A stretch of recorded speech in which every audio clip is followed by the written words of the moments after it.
बहुत समय पहले की बात है। एक गांव में एक किसान रहता था। किसान बूढ़ा था और उसकी पत्नी सुंदर और जवान थी। किसान की पत्नी को हमेशा यह लगता था कि उसकी शादी बूढ़े आदमी से कर दी गई है। यह सोच सोच कर वह हमेशा दुखी रहती थी। एक दिन उस गांव में कहीं से एक ठग आया और उसने किसान की पत्नी को देखा तो वह सब समझ गया कि यह स्त्री अपने पति से प्रसन्न नहीं है। ठग किसान की पत्नी के पास आकर बोला, सुंदरी, तुम बहुत सुंदर हो, मुझे तुमसे प्यार हो गया है और मैं तुम्हारे साथ अपना जीवन बिताना चाहता हूँ। क्या तुम मेरे साथ मेरे घर चलोगी? किसान की पत्नी ठग की बातों में आ गई और अपने पति को छोड़कर उसके साथ जाने के लिए तैयार हो गई। दोनों ने भागने के लिए समय तय कर लिया। ठग ने कहा, तुम्हारा पति तो बूढ़ा हो गया है, वह धन का क्या करेगा? तुम अपने साथ घर में रखा धन और जेवर भी रख लेना, वो भविष्य में हमारे बहुत काम आएंगे। स्त्री उस ठग की बातों में पहले ही आ चुकी थी और उसके कहे अनुसार उसने घर में रखा धन और जेवर भी अपने पास रख लिए। रात्रि में जब उसका पति और पूरा गांव सो रहा था तब ठग के साथ घर से भाग गई। सुबह होते होते जब वे गांव से बहुत दूर निकल गए, रास्ते में उन्हें एक बड़ी नदी मिली। ठग ने सोचा, मैं किसी तरह इसका धन लेकर इसे यहीं छोड़ देता हूँ। यह स्त्री वैसे भी अधेड़ उम्र की हो चुकी है।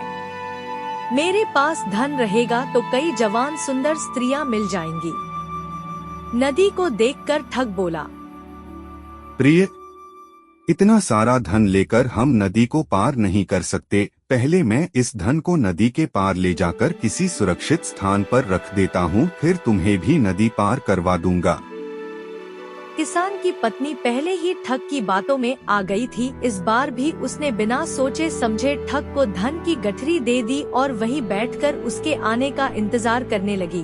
बहुत अधिक समय बीत गया परंतु ठग नहीं लौटा। अब किसान की पत्नी को सारा माजरा समझ में आ गया और अपना सब कुछ लूट जाने के दुहक से नदी किनारे बैठकर रोने लगी। उसी समय एक गीदड़ी मुंह में मांस का टुकड़ा लेकर स्त्री के सामने से गुजरी। गीदड़ी को नदी में एक बड़ी सी मछली दिखाई दी। गीदड़ी ने मछली पकड़ने के लिए उस पर झपट्टा मारा। मछली उछलकर दूर चली गई और गीदड़ी के मुंह में रखा मांस का टुकड़ा नदी में गिर गया और तेज धार में बह गया।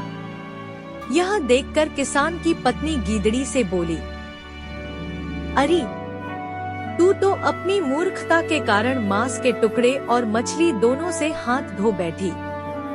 किसान की पत्नी की बात सुनकर गीदड़ी ने जवाब दिया, अरे मूर्ख, तू तो मुझसे भी ज्यादा बेवकूफ है जो अपने प्रेमी के लिए अपने पति को छोड़कर आ गई और वो तेरी धन दौलत लेकर तुझे छोड़कर चला गया। तू तो घर की रही ना घाट की।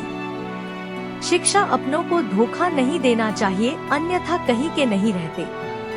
दोस्तों, आपको यह कहानी अच्छी लगी हो तो प्लीज लाइक और सब्सक्राइब करें।